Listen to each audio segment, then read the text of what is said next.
For 3,000 years, the galaxy had known silence. Not peace, never true peace, but the kind of silence enforced by fear, treaties etched into starstone, and fleets waiting just beyond the borders of light. It was called the Great Armistice, a truce signed after the last war had burned whole sectors to ash. Billions had perished, civilizations toppled, and the surviving powers swore it would never happen again. Among them stood humanity, young by galactic measure. When the treaty was written, Earth had only just crawled out of its cradle. Its colonies numbered in the dozens, its ships small and frail. The old empires, Veyran sovereignty, Drelith dominion, Kale ascendancy, looked down at humans with indulgent amusement. A new species, barely evolved, given a place at the table only because they had shown teeth in the final battles. The centuries passed. Empires waxed and waned, but the treaty endured. To most, it was a prison dressed as security. Fleets grew restless, industries stagnated, and generations forgot what true war felt like. But humanity remembered. The old stories were never allowed to fade.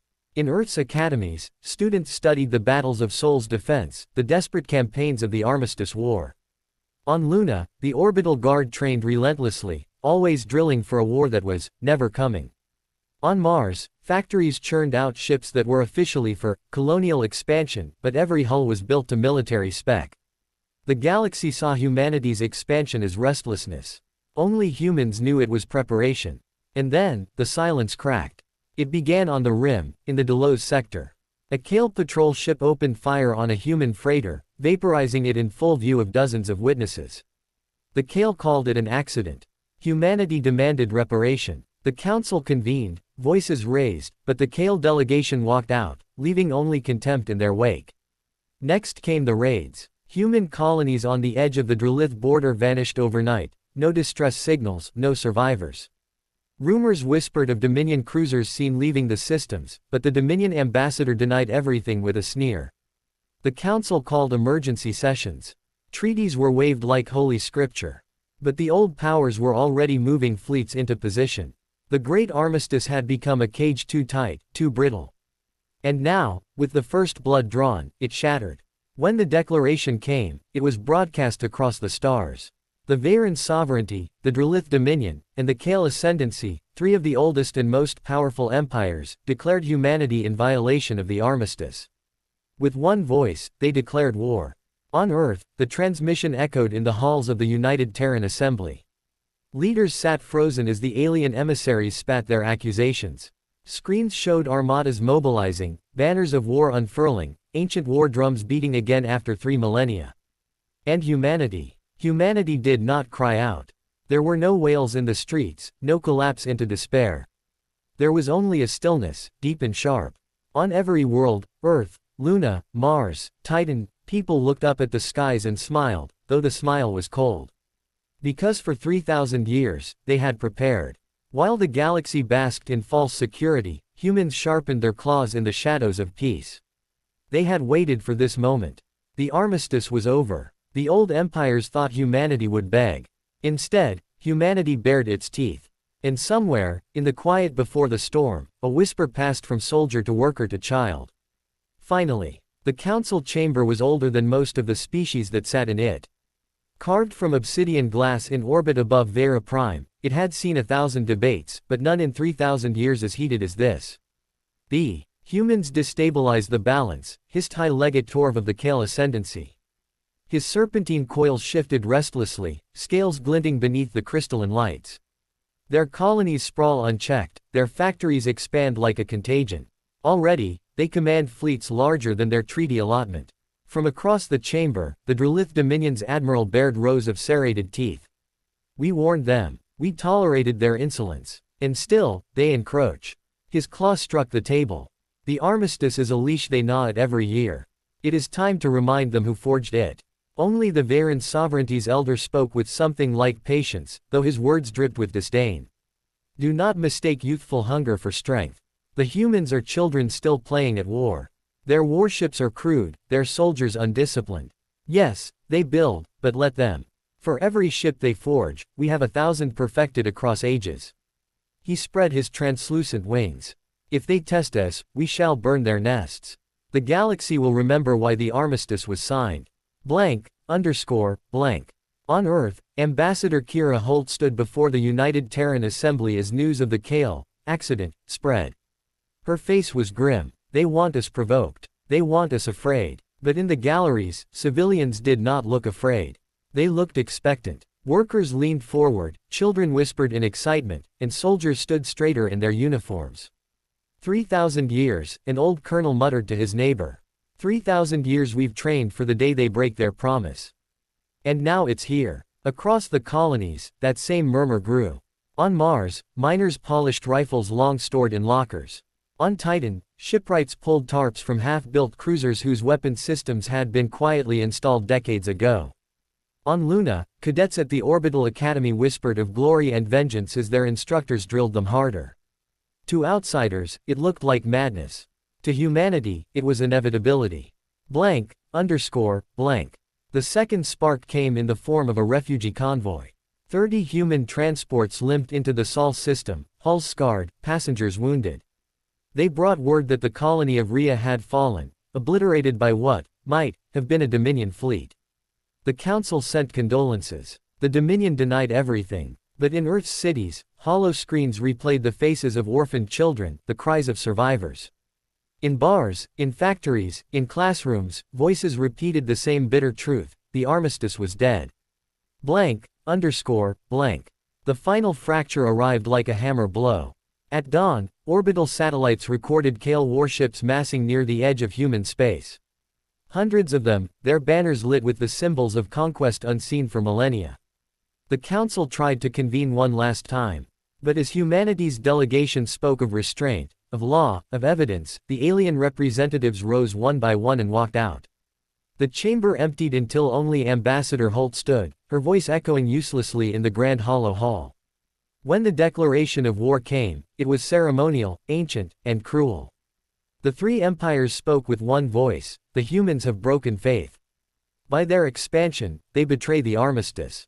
We declare war. The galaxy trembled. Blank, underscore, blank. But humanity did not. On Earth, silence fell across every city as the word spread. In Luna's domes, Mars' dust storms, Titan's refineries, every human heard it. Children stopped playing. Workers froze at their stations. Soldiers paused mid-drill. And then came the smiles. Not warm, not joyous, cold smiles, born of something old and buried deep. Humanity's fear had burned away. Centuries ago, all that remained was hunger. At the United Terran Assembly, President Navarro stood, eyes hard as steel. 3,000 years we have abided their peace.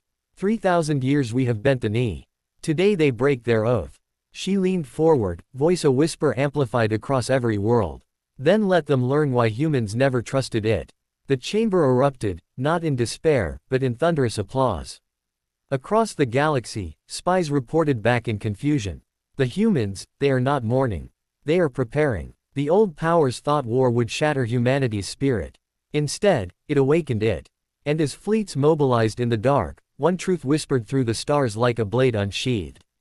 The Armistice is over. The Predators return. The Armistice is over. The Predators return. The words echoed across the inner networks of the United Terran Alliance, a phrase repeated by news anchors, whispered in corridors, etched hastily onto walls as graffiti. It spread faster than propaganda ever could, because it was not a slogan born of governments. It was born in the marrow of humanity itself. Blank, underscore, blank. On Mars, a soldier named Darius Venn sat in his bunk, polishing a sidearm his grandfather had once carried during the last border skirmishes before the Armistice. The weapon was obsolete by modern standards, a relic of ballistic ammunition in a galaxy ruled by plasma and antimatter. But Darius loaded it anyway, chambering the round with a click. He stared at the reflection of his own cold smile in the weapon's steel. They think we're children, he whispered to himself. They've forgotten who taught them fear. Blank, underscore, blank. In the Belt colonies, a miner named Sarah Juno listened as the sirens of mobilization wailed through the steel corridors. Her hands were blistered, her face smeared with dust, but her eyes burned with something fierce. She dropped her pick, tore down the propaganda posters of alien superiority plastered by collaborators decades ago, and spat on them. Her comm unit buzzed. Mandatory service, report to Hangar 12. Sarah grinned. About time. Blank, underscore, blank. On the far side of Luna, in a hidden academy known only as the Bastion, young cadets were summoned to the Great Hall. Admiral Cato strode before them, his voice booming. The Council believes you are soft. That humanity has grown fat under peace. They do not know you were raised for this hour. Every lesson, every drill, every simulated battle, they were not exercises. They were preparations. He pointed to the holoscreen behind him, where the alien fleets massed like shadows at the edge of human space. The predators come. Then let us show them what prey has become. The cadets rose as one, fists to their chests. The hall shook with their cry, for humanity. For the Alliance. For the reckoning. Blank, underscore, blank. Meanwhile, in the alien heart worlds, the reaction was different. Kale strategists gathered in war rooms, sipping their spiced brews with satisfaction. They prepare, one hissed. Good. Let them. Their fleets are nothing more than metal coffins. We will crush their lines before their first salvo lands. Drillith generals sharpened their claws over holographic maps. We will take Sol as a trophy. Their moon cities will be monuments to Dominion strength. And yet, among the Varen observers, a ripple of unease spread. One ambassador whispered, why did they not plead? Why did their broadcasts not beg for mercy? Another answered, because humans are strange. They smile when others would cry. The chamber fell into uneasy silence. Blank, underscore, blank. Back on Earth, President Navarro recorded her final speech before emergency wartime protocols took effect. Her face was calm, her tone almost gentle, as if she were not announcing a war, but a long-awaited homecoming. For 3 millennia, humanity lived beneath a shadow of peace. Not peace freely given, peace enforced. We abided it. We endured it. We waited. She leaned closer, eyes glinting. But understand this, we were never asleep. We were never unarmed. Every colony we built, every ship we forged, every law we wrote, all of it was for this moment. She paused, letting the silence sink in. The predators believe they have returned to hunt. But we were never prey. We were the storm that slept. And with a flick of her hand, she authorized the mobilization codes that would awaken fleets long hidden in deep space vaults. Blank, underscore, blank. From the asteroid belts to the oceans of Europa, the codes sang across encrypted channels. Forgotten shipyards lit up like suns. Vaults opened. Engines roared back to life. And in the dark, among shadows where humanity had hidden its secrets for centuries, entire armadas stirred awake. The aliens believed humanity's fleets numbered in the thousands. They would soon learn the truth was far, far greater. Blank, underscore, blank. Across the stars, whispers spread, carried by smugglers, spies, and drifters. The humans are not afraid. The humans are smiling. The humans were waiting. The galaxy shuddered, caught between arrogance and doubt, as if it realized too late that the long armistice was never humanity's leash. It had been their cage. And now, the door stood wide open. The door stood wide open. But the galaxy did not yet grasp what had slipped free. Blank, underscore, blank. On the Varen capital of Ashura, the Galactic Council chamber boiled with chaos. Thousands of delegates shouted over one another, their voices a storm of languages and frequencies that shook the great crystalline spires. Reports streamed in from the border sectors. Humans were mobilizing at a pace no one had believed possible.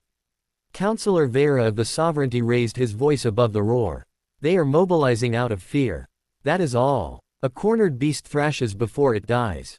Humanity has ships, yes, but their technology is crude compared to ours. Their numbers insignificant. Yet in the shadows of the chamber, others whispered uneasily. A Drillith intelligence officer passed sealed files to his superior. We've intercepted human transmissions. Coded, impenetrable. Not the work of amateurs. And, look here. He tapped a datapad, projecting grainy surveillance images of vast structures hidden beneath the ice crust of Europa. They've been building something for centuries. The superior snarled. Propaganda. Disinformation. But the officer's eyes lingered on the human smile captured in one of the intercepted broadcasts. He had seen countless species beg, grovel, or rage at the shadow of war. Never had he seen one grin like a predator scenting prey. Blank, underscore, blank. Meanwhile, in the Sol system, the preparations continued with frightening efficiency. In the subterranean vaults beneath Earth's Andes Mountains, the Aegis project awoke. Massive railguns, hidden since their construction, rose from camouflaged silos. Each cannon was capable of hurling projectiles at fractions of light speed, weapons so devastating that even the strongest shields could not withstand them. Their barrels gleamed in the sun for the first time in centuries. On Titan, shipwrights opened the sealed doors of drydocks that had been disguised as mining facilities. From their depths, carriers and cruisers slid free, designs that the aliens believed humanity incapable of producing. Their hulls bore no ceremonial banners, no pomp or gilded icons, only the stark white and black insignia of the United Terran Alliance. And in orbit above Mars, the iron phalanx stood ready. Tens of thousands of soldiers, encased in powered armor, their visors glowing like cold fire. They had trained in silence, generation after generation, waiting for this moment. They did not sing hymns or chant prayers. They only stood, silent and patient, as their commanders whispered final words. 3,000 years ago, our ancestors bled. Today, we finish what they began. Blank. The alien empires mistook humanity's silence for weakness. In truth, it was the silence of a blade just before it was drawn. Blank.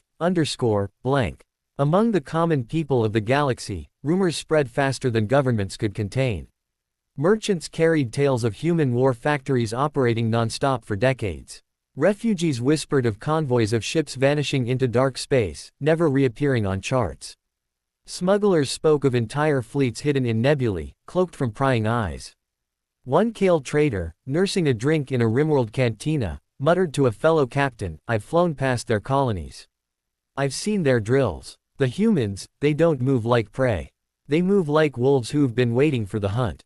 His companion laughed it off, but there was no humor in his eyes. Back on Earth, President Navarro convened her war council deep beneath the fortified city of Geneva Prime. The walls hummed with layers of shielding, designed to withstand orbital bombardment. Around the great table, generals, admirals, and intelligence directors stood at attention. Navarro's gaze swept over them. The empires believe they have declared war on us.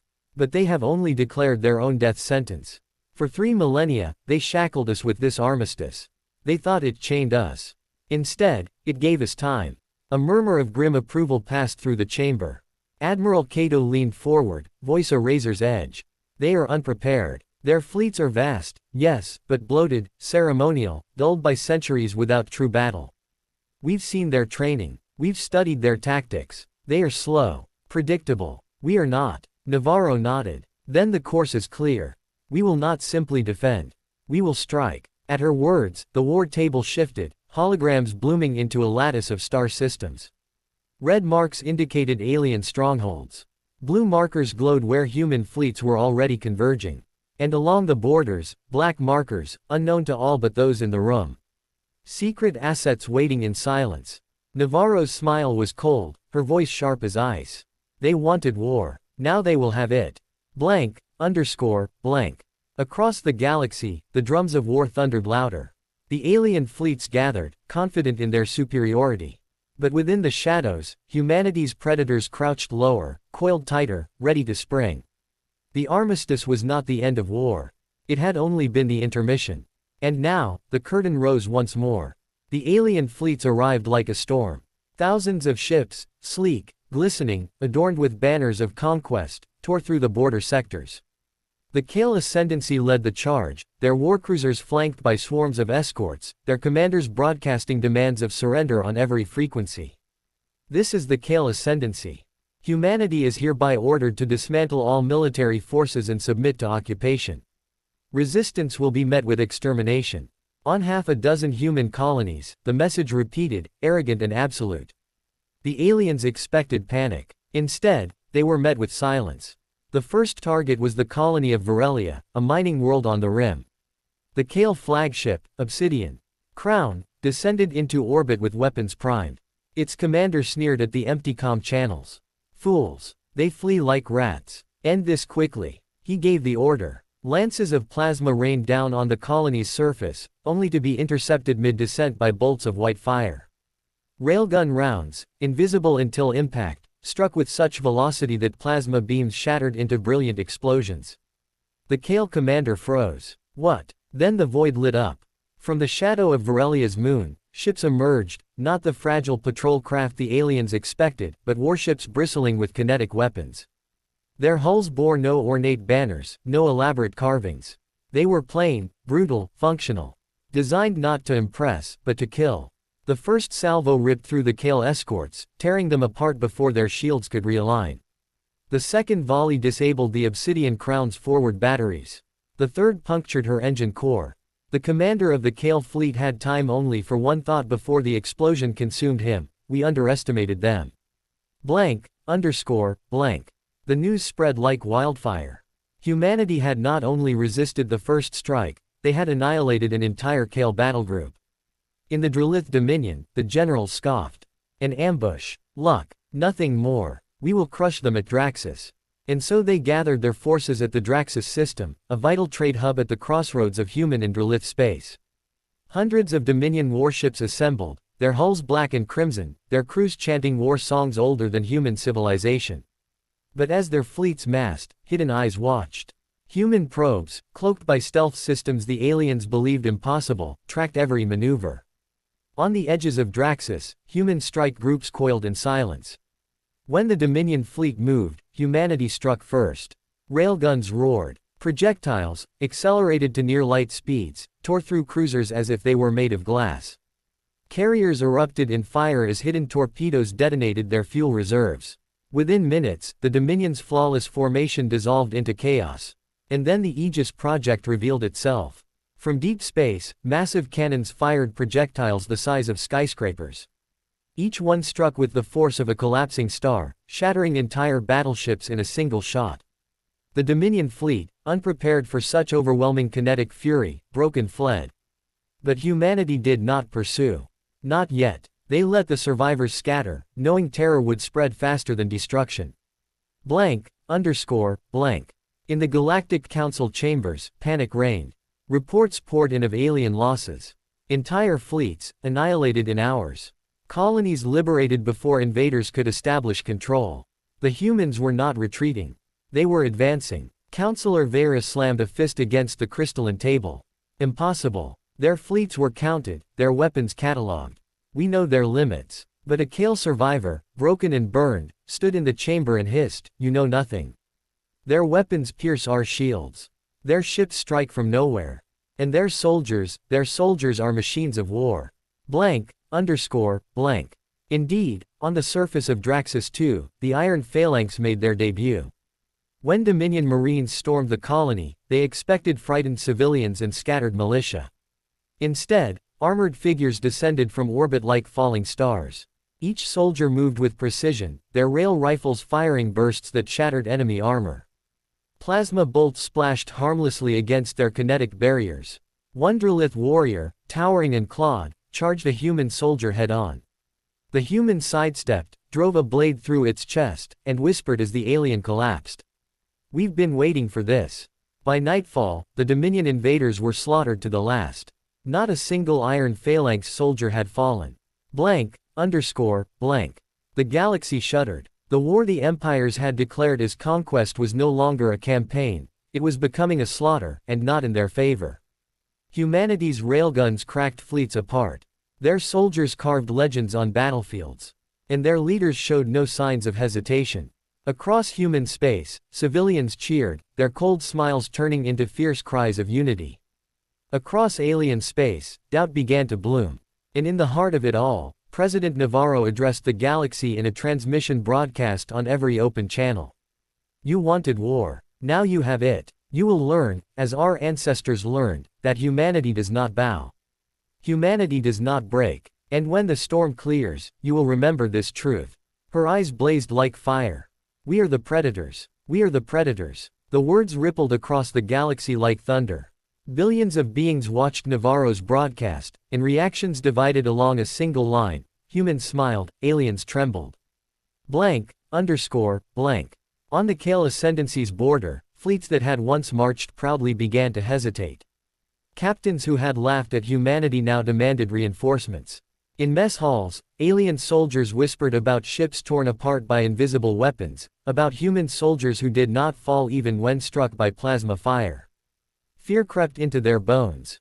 The sovereignty tried to suppress the panic. Their news broadcasts painted humanity as desperate insurgents using terror weapons and dishonorable ambushes. But the lies cracked when refugees arrived at their ports, refugees who had seen entire alien armadas obliterated in minutes. One refugee, a Kale merchant, spoke trembling words to the cameras: "They don't fight like us. They don't posture. They don't warn. They strike, and when the smoke clears, only silence remains." The clip spread faster than censorship could contain it. Blank. Meanwhile, humanity pressed the advantage. In the shadow of the Orion Spur, Task Force Hammer prepared its strike. The fleet's commander, Admiral Cato, stood aboard the carrier Resolute, his eyes fixed on the holographic map of enemy formations. 3 fleets converging on the Halian corridor, his aide reported. "They expect us to defend Sol directly." Cato's lips curved into a thin smile. "Then let them march into the jaws." The trap was already set. Along the corridor, hidden defense platforms powered up, massive rail batteries camouflaged within asteroids. When the alien fleets advanced, thinking they had cornered humanity, the corridor itself came alive with fire. Projectiles screamed through the void, slicing cruisers apart. Mines detonated in synchronized waves, carving holes through battleship formations. From the darkness, human destroyers struck, disappearing before counterfire could land. By the time the ambush ended, nearly half the invading fleet was gone. The survivors fled in panic, leaving behind wreckage that glowed like fallen stars. But humanity did not emerge unscathed. The aliens, though arrogant, were not incompetent. At Halion, a Dominion dreadnought managed to breach human lines before it was destroyed, obliterating 3 carriers with a single antimatter salvo. Thousands of human lives were lost in an instant. The news spread, and for the first time, humanity tasted bitter loss. But instead of despair, grief hardened into rage. On Earth, millions attended memorials where the names of the fallen were read aloud, not with tears, but with vows. "For every one we lose," the crowds shouted, "a thousand of them will fall." The aliens began to adapt. At Draxus, Dominion engineers modified their shields to better deflect railgun projectiles. At Kale shipyards, plasma weapons were tuned to higher intensities, meant to burn through human armor. Sovereignty tacticians proposed coordinated ambushes of their own. But their changes came too late. Humanity's technology was not static, it evolved with terrifying speed. Every battle, every skirmish, every loss was studied, dissected, and answered. Where alien empires moved like lumbering giants, humans shifted like serpents. In the Galactic Council, debates turned to desperation. Councillor Varys slammed his fist again, his voice cracking. They cannot be allowed to gain momentum. If they unify their colonies under this war, they will rival the ascendancy itself. The Drillith general beside him hissed, "They already do. You saw Draxus. You saw Halion. This is no rabble. This is a war machine." Silence fell as the Kale survivor from Varelia staggered into the chamber once more. His body was wrapped in bandages, his eyes hollow. "They don't fight to survive," he rasped. "They fight to win. And worse," his voice broke, shaking, "they enjoy it." In hidden vaults across Sol, humanity unveiled the next stage of its arsenal. The Erebus fleet, ships without windows, without ornament, bristling with kinetic weaponry that could puncture planets if unleashed. The fleet was commanded not by politicians, but by the Iron Admirals, veterans who had trained in silence for generations. When their black hulls emerged from lunar drydocks, an entire population watched the broadcast, and cheers thundered across Earth. Children waved banners that read, "We waited. We are ready." The alien empires realized the truth too late. The first strike, meant to break humanity's spirit, had instead ignited a firestorm. Entire battle groups were gone. Worlds they thought easy prey were now fortresses. The war had begun in arrogance. It would continue in blood. And in every council chamber, in every war room, in every trembling whisper across alien space, the same question spread like poison. What if humanity cannot be stopped? The council chamber of Ashura had once been a symbol of galactic order. Its crystalline pillars stretched into the sky, refracting light into 1,000 dazzling colors, meant to awe those who entered. But now the light was fractured, dimmed by smoke from riots outside. The chamber no longer inspired unity. It stank of fear. Delegates shouted across the hall, their voices a storm. The humans have destroyed 3 Kale fleets. Drillith colonies on the border are gone, entire cities burned. This is impossible, they were weak, primitive. Councillor Vera slammed his clawed hand against the table. Enough. Humanity cannot sustain this momentum. Their fleets are scattered. Their resources are meager compared to ours. This is a trick, an illusion of strength. But the illusion was cracking. Reports streamed in, undeniable and merciless. The Dominion had lost at Draxus. The Kale ascendancy had failed at Varelia. The sovereignty had been humiliated at Halion. Each defeat carved deeper fissures into the fragile alliance. Blank. Whispers spread in the corridors of power. Was it worth continuing? The Drillith Dominion argued for escalation, demanding the full mobilization of their war machine. Burn their cradle world, one general snarled. Reduce Earth to ash. Only then will they kneel. The Varen sovereignty resisted, their diplomats wary. No, you do not see it. Every attack makes them stronger. There. Civilians do not cower, they rise. Strike their worlds, and you only unite them further. The Kale ascendancy, pride wounded beyond repair, demanded vengeance at all costs. We will not be remembered as the empire that fell to cattle. Humanity must be annihilated. The chamber dissolved into chaos, 3 voices clashing, each louder than the last. And beneath the shouting, fear simmered. Because even as they bickered, they all knew, humanity was no longer prey. Behind closed doors, espionage bloomed. A Drillith spy, cloaked in adaptive skin, infiltrated the Titan shipyards. What he saw there froze his blood. Human workers moved in disciplined silence, assembling warships at a speed no alien industry could match. Automated forges belched fire, robotic arms welded armor, and overseers barked orders that kept the machine churning day and night. The spy transmitted data back to his handlers, his voice shaking. They are not merely building ships. They are building armies. Their output matches entire Dominion sectors. How? He received only silence in return. The transmission had been intercepted. Moments later, the spy vanished into the dark, never to report again. Even alien civilians began to question their leaders. In Kale markets, merchants whispered that humanity was not what their rulers claimed. I saw the footage, one said, clutching a drink with trembling hands. They fight like predators, not prey. In sovereignty academies, students secretly shared human broadcasts, watching President Navarro's speeches in awe. She speaks not with fear, one student murmured. She speaks as though she has already won. And in Dominion barracks, soldiers looked at one another with unease. If their weapons can pierce battleship armor, one muttered, what chance do we have? The council attempted to control the narrative. They released propaganda blaming humanity for atrocities, broadcasting images of destroyed colonies and labeling humans as butchers and monsters. But the more they painted humans as devils, the more the galaxy noticed the cracks in their voices, the desperation in their words. And then came the unthinkable. A Varen delegate broke ranks. Standing before the council, his scales gleaming in the fractured light, he declared, I will no longer support this war. Humanity is not what we were told. They do not beg, they do not break. To fight them is to invite extinction. Gasps echoed across the chamber. The Drillith roared, demanding his arrest. The Kale threatened execution. But the damage was done. Seeds of doubt had taken root, and they spread faster than the council could contain. Meanwhile, humanity watched the council unravel, and smiled. Within the Bastion command hub on Luna, Admiral Cato studied intercepted transmissions with icy satisfaction. They fracture faster than expected. Pride devours them as surely as our weapons.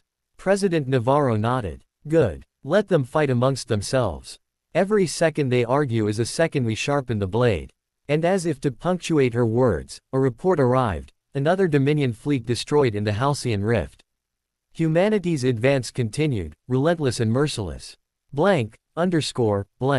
In the alien capitals, unrest boiled. Riots erupted in Kale cities, fueled by fear of retaliation. Dominion soldiers mutinied, refusing to board transports bound for human fronts. Sovereignty senators openly defied war decrees. The empires had declared war with arrogance. Now they drowned in doubt. And yet, even as the council cracked, some voices still screamed for escalation. They smile because they think us weak, a Kale warlord thundered. Then let us show them the fire of 1,000 suns. Exterminate them before the infection spreads. But others whispered the truth. No. They smile because they know something we do not. Blank, underscore, blank. And in the shadows of Saul, the truth stirred. Humanity's greatest secret weapons, buried beneath ice, stone, and silence, were awakening. Vast arsenals long hidden, projects whispered only in the darkest corners of military archives. The council was right to fear. Humanity had smiled for a reason. The shattering of the council was only the beginning. The council's grand chamber, once a sanctuary of stability, was collapsing into chaos. Delegates no longer debated policy, they screamed accusations, clawed, and threatened. The dignified rituals of order had been stripped away. On the seventh day of endless argument, the inevitable happened. A Dominion delegate, enraged by sovereignty hesitation, lunged across the marble floor, drawing a plasma blade. The weapon hummed with lethal light as he slashed at his rival. Gasps filled the chamber. Security drones surged forward, but not before the blade cut deep. Blood splattered the crystal floor. The sovereignty delegate collapsed, gurgling his last breath as the chamber descended into pandemonium. This was no longer a council, it was a battlefield. Blank, underscore, blank. Whispers of conspiracy swept the galaxy. Did the humans orchestrate the assassination? No, the Dominion staged it, to silence dissent. You were blind. The Kale planned this to justify total war. Truth became irrelevant. What mattered was suspicion. Assassinations followed one after another. A Kale ambassador's shuttle exploded on re-entry. A Dominion general was found strangled in his chambers. A sovereignty archivist vanished after leaking documents hinting that humans had advanced railgun technology long before the war began. The more blood spilled, the more paranoia took root. No delegate trusted another. Security forces were doubled, then tripled, yet still the killings continued. Blank, underscore, blank. Meanwhile, human intelligence officers fanned the flames. Hidden inside fractured communication lines, human algorithms inserted false messages, forged orders, phantom troop movements, fabricated betrayals. Dominion admirals received instructions that sovereignty fleets were preparing to abandon them. Kale warlords were told Dominion forces secretly negotiated with humans. The forgeries were flawless, indistinguishable from authentic transmissions. And the aliens believed every word. Admiral Cato studied the chaos from Luna, expression unreadable. We barely need to fight, he murmured. They collapse under the weight of their own lies. Navarro's lips curved into that cold, infamous smile. Exactly as planned. Blank, underscore, blank. Alien citizens no longer looked to their leaders for strength. They looked to survival. In the Dominion's industrial core, riots erupted after word spread that a third fleet had been obliterated. Soldiers fired into the crowds, but the crowds did not disperse.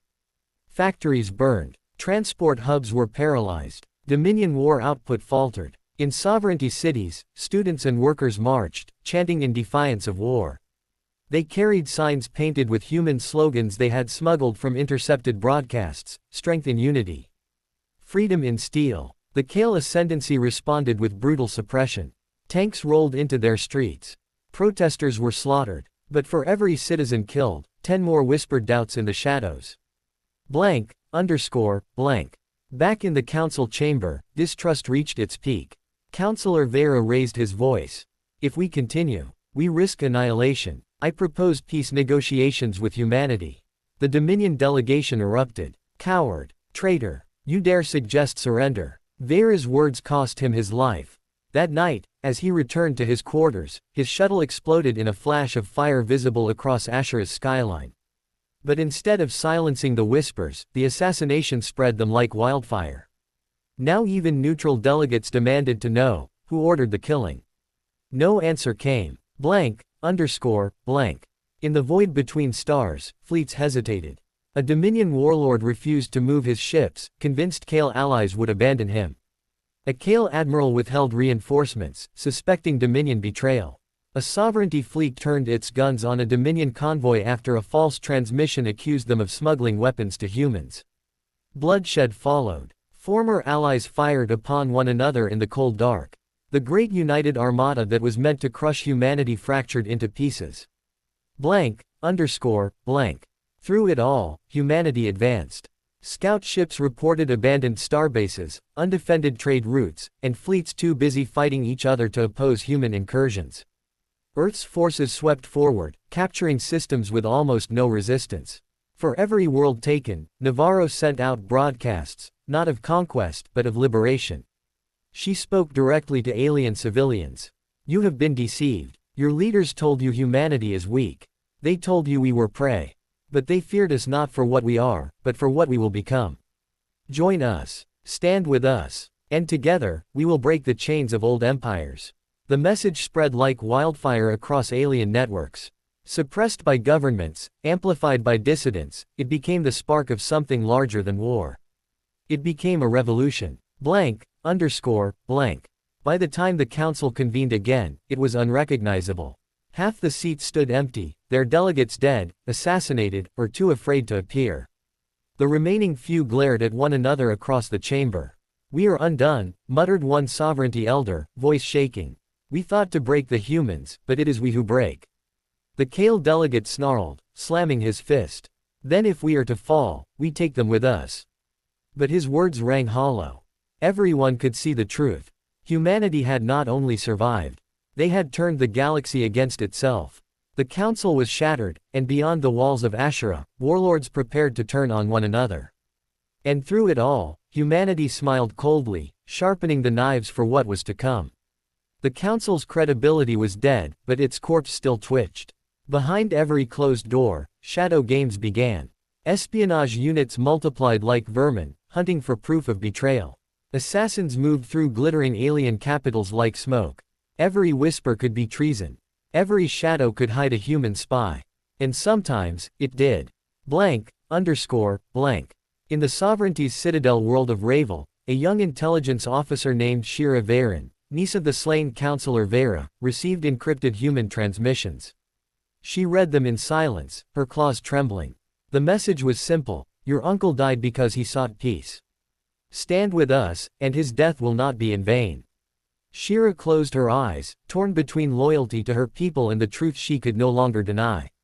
When she spoke at a clandestine meeting of fellow officers, her words carried fire. They call humanity primitive, yet we, armed with fleets, armies, and ancient power, fall again and again. Our leaders are liars. They do not seek victory, they seek survival at our expense. I will no longer follow them. For the first time, alien officers pledged themselves not to their governments, but to humanity's cause. Seeds of rebellion were no longer whispers, they were cells. Meanwhile, Dominion space convulsed with unrest. On the industrial world of Calrith Prime, workers downed their tools. They refused to build warships for an empire that fed them lies. When Dominion troops moved in to suppress them, the protesters fought back with stolen weapons. The factories became battlegrounds. Above the planet, a Dominion admiral named Tarek Voss hesitated as reports flooded in. He watched footage of his own citizens clashing with soldiers and whispered, "This is not war, it is collapse." Then, in a choice that shocked the galaxy, he defected. Tarek opened his fleet's comms and broadcast live. I will no longer slaughter my people for a council that hides in smoke. I will not fight humans who fight with honor while our leaders bathe in corruption. Dominion Fleet Sigma now declares neutrality, and any who fire on us will be treated as traitors. The transmission spread like wildfire. Dominion unity, already brittle, shattered further. Humanity fed the chaos with precision. Earth's AI-driven PsyOps teams flooded alien networks with carefully crafted images. Kale warlords feasting while their civilians starved. Dominion generals selling weapons on black markets, sovereignty aristocrats fleeing to hidden sanctuaries while conscripts bled on the front lines. The propaganda wasn't always true. But it didn't need to be. It only needed to be believable. And in a galaxy drowning in mistrust, every whisper felt like truth. President Navarro approved each campaign with cold efficiency. Don't just make them fear us, she said. Make them fear their own leaders more than us. And it worked. Inside the fractured council chamber, another dagger struck. The Kale delegation leader, Warlord Sazerac, prepared to address the chamber when his chest burst in a spray of gore. A sniper shot, clean, precise, echoed through the vaulted hall. Crystalline walls trembled as screams erupted. Security forces swarmed, but the assassin melted away into chaos. Some swore it was a Dominion plot. Others claimed sovereignty rebels were responsible. And some whispered, though no one dared say it aloud, that it was humanity's hand. Whoever was guilty, the result was the same: trust died its final death. The council dissolved into open threats. Whole factions stormed out, some calling for vengeance, others for retreat. Blank. On the fringe of alien space, rebellion transformed into full-blown revolution. In sovereignty colonies, entire cities declared independence, forming militias inspired by human defiance. They painted human slogans on their walls: never kneel. In Dominion mines, slaves armed themselves with stolen rail rifles smuggled in by human operatives. They overthrew their overseers, raising banners with a single human word scrawled in blood-red paint: freedom. And in Kale academies, cadets staged mutinies, executing instructors who preached the council's lies. For every uprising, humanity offered support, supplies, weapons, even advisors. Humanity didn't just fight empires on the battlefield, they hollowed them out from within. By now, entire alien fleets refused to obey orders. The Sovereignty's Fourth Armada mutinied, turning its guns on the Dominion convoys it was meant to protect. The Kale's 7th Legion defected entirely, vanishing into the stars. Rumors spread that they had pledged allegiance to humans in exchange for survival. Even those who remained loyal hesitated. Admirals second-guessed their commands. Soldiers doubted their officers. No one knew which transmission was authentic, and which was a human forgery. Humanity had turned the galaxy into a hall of mirrors. On Luna, Admiral Cato stood over a war table as updates poured in. Whole sectors of alien space blinked from hostile to contested. "They're eating themselves alive," he said softly. Navarro's cold smile deepened. "And we haven't even unsheathed the blade." The council was shattered beyond repair. Its power was gone, its members bleeding, its fleets divided. And across the stars, the whispered question grew louder. Were humans truly the enemy? Or the future? The shattering was complete. The galaxy stood at the edge of chaos. And humanity, watching with steel in its eyes, prepared to strike. The storm began in silence. For weeks, humanity had moved quietly, expanding, probing, letting the alien empires bleed themselves dry. But silence was never the endgame. Silence was only the draw of breath before the roar. That roar came in the Halcyon Rift. Alien scouts first reported strange signatures, vast magnetic disturbances, gravitational ripples too precise to be natural. Then they saw them, human fleets emerging from the void. Not the battered defense forces the Council remembered, but something new, something terrifying. Warships with hulls plated in black alloys that devoured sensor pings. Carriers bristling with weapons never before catalogued. And at their heart, colossal ships armed with railguns of a scale that seemed impossible. They weren't warships. They were executioners. The first volley fired across the rift shattered the Kale fleet stationed there. Railgun slugs the size of buildings tore through kilometer-long cruisers as though they were paper.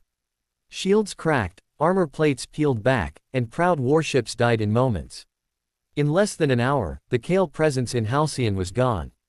And the galaxy finally understood why humans smiled coldly. Across every channel, across every world, humanity broadcast the same message.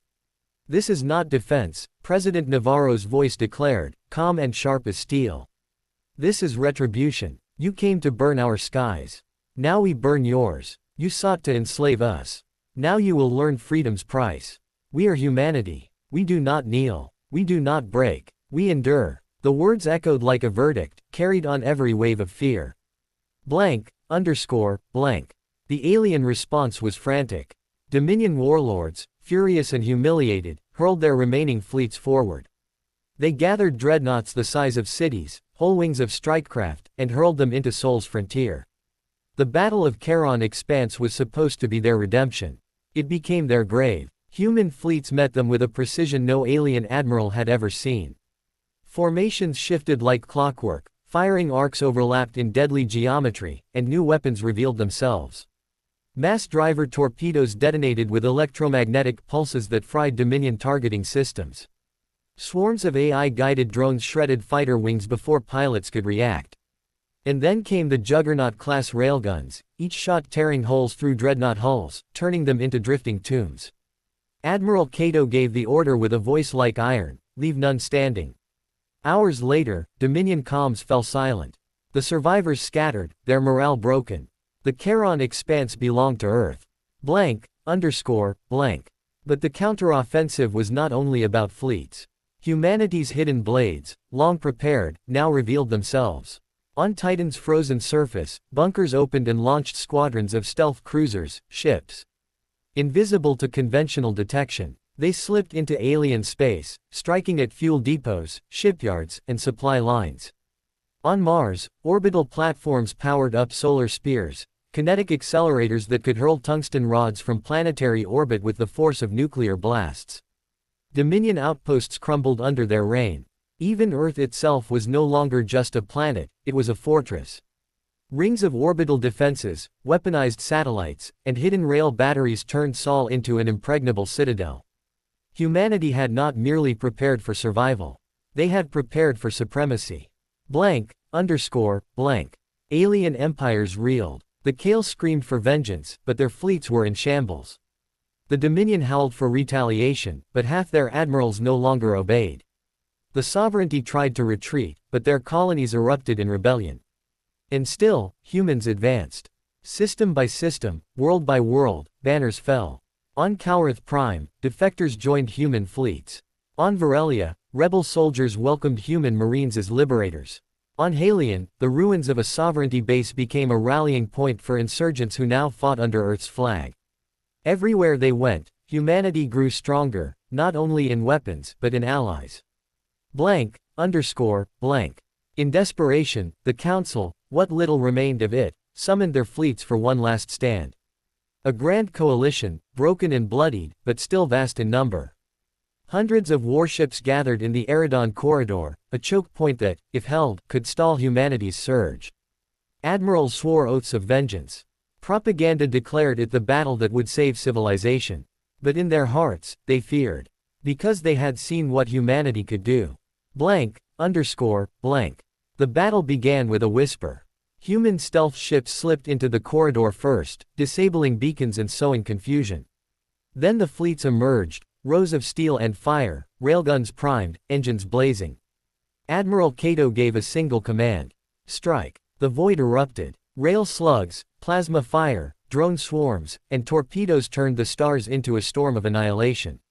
Alien fleets fought with desperation, hurling themselves forward, but their formations broke against human precision.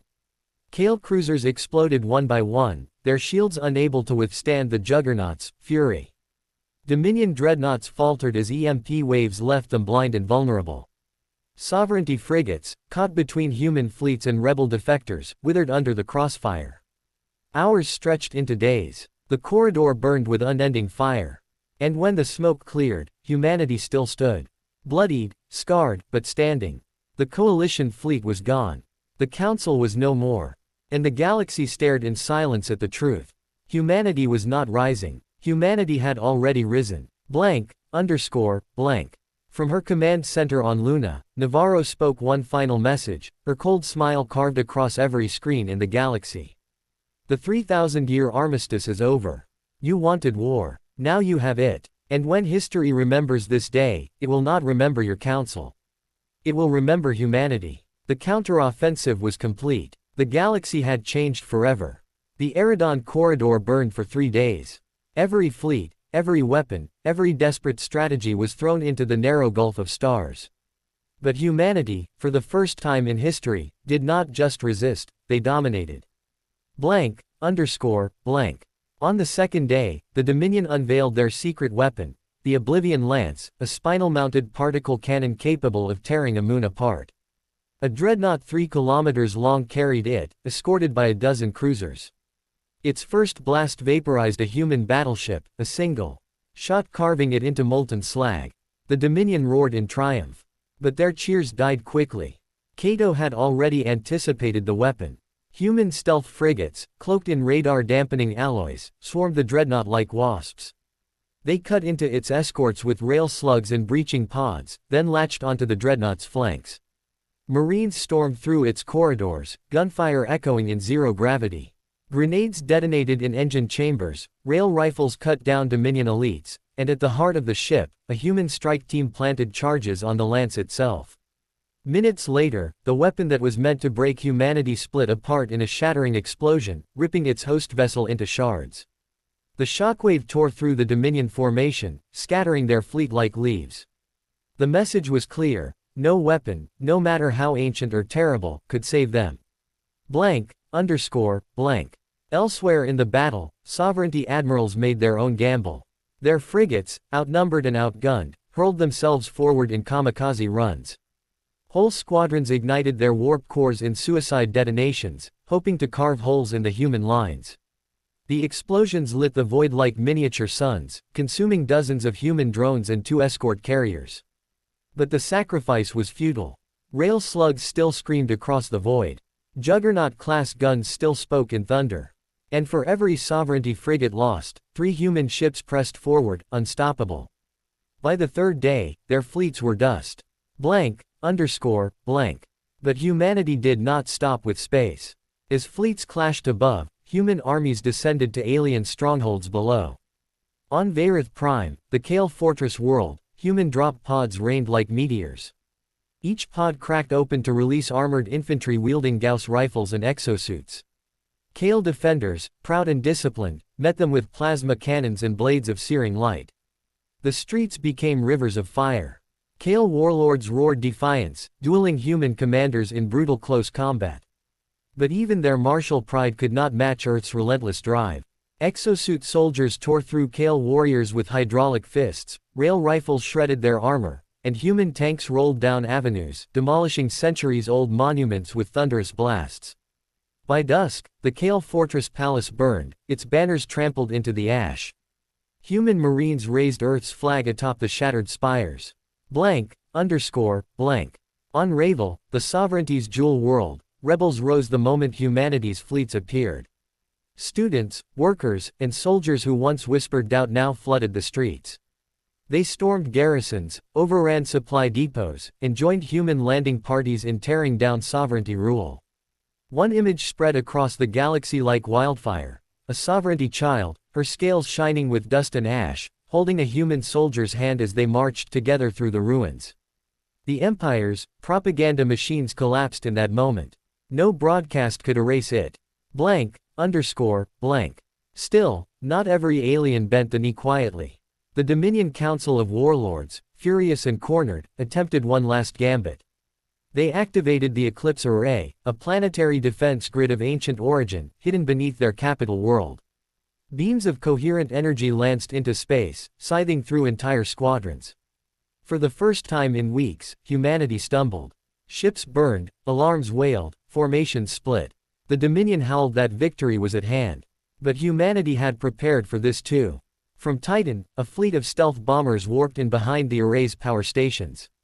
They struck in surgical precision, bombs burrowing deep before detonating. One by one, the array's beams flickered and died. And when the last went dark, the Dominion's capital lay defenseless. Humanity's orbital rail batteries spoke. Cities burned. The Dominion screamed, but none could stop it. The war was no longer a struggle. It was a purge. Alien fleets scattered into hiding. Rebel factions spread across worlds, rallying to humanity's side. Those empires that once declared humanity primitive now begged for peace, their pride broken and their armies shattered. But Navarro gave no mercy. Peace, she declared, her cold smile unshaken. You offered us chains. Now you will kneel not in alliance, but in judgment. Her words carried across the galaxy, heavy as law. By the 4th day of the Eridon battle, silence fell. Where once had stood fleets of hundreds, only wreckage drifted. Charred husks of Dominion dreadnoughts. Fragments of Kale honor ships. Splintered sovereignty carriers. And amidst the debris, humanity's fleets sailed unbroken. Not defense fleets. Not survivors. Conquerors. The counteroffensive was complete. Humanity had not only held their ground, they had driven the galaxy's oldest powers to their knees. And in the shadows, whispers began. Perhaps the war was already over. Perhaps the age of empires had ended. And perhaps, just perhaps, the future now bore a human face. The war was over. The fleets of the Dominion lay in ruins. The Kale warlords, once so proud, sat in chains. The sovereignty's thrones stood empty, their palaces occupied by rebels waving both their own banners and Earth's. For the first time in 3,000 years, the galaxy had no masters. Only one power remained strong enough to claim the void. Humanity. Blank. The Council of Earth met in what was once a secure bunker beneath Geneva. Now, it was the seat of an empire. Navarro stood at its head, Cato at her side, generals and admirals crowding around them. The room hummed with tension. The empires are broken, Navarro began, her voice calm but carrying the weight of inevitability.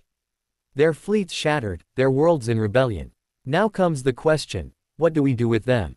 Some pushed for leniency. Offer them peace, argued Ambassador Iyengar. We've proven our strength. We don't need to slaughter them into obedience. A federation could rise, united under our leadership. Others demanded blood. Peace is weakness, snarled Admiral Rourke, a scarred veteran of Eridon. They brought this war to our door. Let them burn. Wipe the empires from the stars and build anew. The chamber erupted in shouts, fury against caution, vengeance against mercy. Navarro only smiled. A cold, knowing smile. They declared us animals, she said, cutting the noise with her words. They broke their armistice. They sought our extinction. And now, they beg for mercy. Mercy, she let the word linger like poison. We will give them order. And they will kneel. The council fell silent. None dared oppose her. And so humanity's rule began. Across the Dominion, Kale, and Sovereignty worlds, human fleets enforced their will. Governors were dragged from palaces, their heirs paraded before cameras. In shattered capitals, Navarro's decrees were broadcast in every tongue. You are subjects of Earth. Your lives continue at our discretion. Your obedience is survival. Defiance is death. On Kale home worlds, the warriors who once boasted of honor now fought for scraps in labor camps. Some tried to rise in rebellion, none succeeded. Their dueling blades clashed against rail rifles, and each failed uprising ended in silence. On Sovereignty worlds, rebellion continued, but now, against anyone who dared resist Earth's rule. Their propaganda machines had crumbled, their nobility executed or exiled. For the first time in centuries, the Sovereignty's citizens felt freedom. But it was a freedom within chains. Earth's fleets watched above, ever present, ever ready. The Dominion suffered worst. Their warlords, too proud to submit, were executed by the thousands. Their cities burned, their armies dismantled. Of all the empires, they had resisted hardest, and they paid the highest price. Still, not all humans celebrated. Whispers grew within Earth's own ranks. Soldiers wondered if they had become what they once hated. Engineers asked if the drones and juggernauts, once built to defend, were now tools of tyranny. In the streets of Earth, protests flared. Citizens who had cheered their fleet's victories now demanded answers. We fought to survive, they cried. Not to conquer. But Navarro was unmoved. You survived because we conquered, she answered, her eyes cold as steel. And you will continue to survive because we rule. Behind closed doors, Navarro and Cato planned further still. Dominance is not enough, Cato said one night as they watched the stars from orbit. We must reshape the galaxy. Their technology, their fleets, their worlds, they must be rebuilt in our image. Navarro nodded. And if they resist? Cato's smile was as cold as hers. Then they vanish. Together, they charted humanity's future. Colonization of alien worlds. Integration of alien technology. Recruitment of alien scientists and soldiers who swore loyalty to Earth. Those who refused were exiled, or erased. The galaxy bent, slowly, painfully, to their will. But in the ashes of empires, seeds of defiance remained. On a frozen moon in Sovereignty space, alien survivors whispered of a last alliance. Kale warriors swore ancient oaths beneath shattered temples. Dominion warlords gathered in secret, plotting vengeance. And in the dark between stars, something older stirred. Something the empires had hidden even from each other. Records discovered in a sovereignty archive spoke of a force beyond the rim, a civilization so ancient even the Dominion had feared it. Perhaps the galaxy's story was not finished. Perhaps humanity's rise was only the beginning. Blank. Still, for now, one truth remained. From the ruins of shattered fleets, from the ashes of fallen thrones, from the silence of once proud empires, humanity had risen. Not as equals, not as allies, as rulers. The 3,000-year armistice was broken. The age of alien dominance was over. And in its place, a new age dawned. An age with one banner. One power. One name spoken in fear and awe across every world. The age of humanity. Navarro stood before the galaxy, her cold smile reflected in every broadcast. We were called primitive. We were called prey. We were told to kneel. But today, she raised her hand, and the stars seemed to bow. The galaxy kneels to us.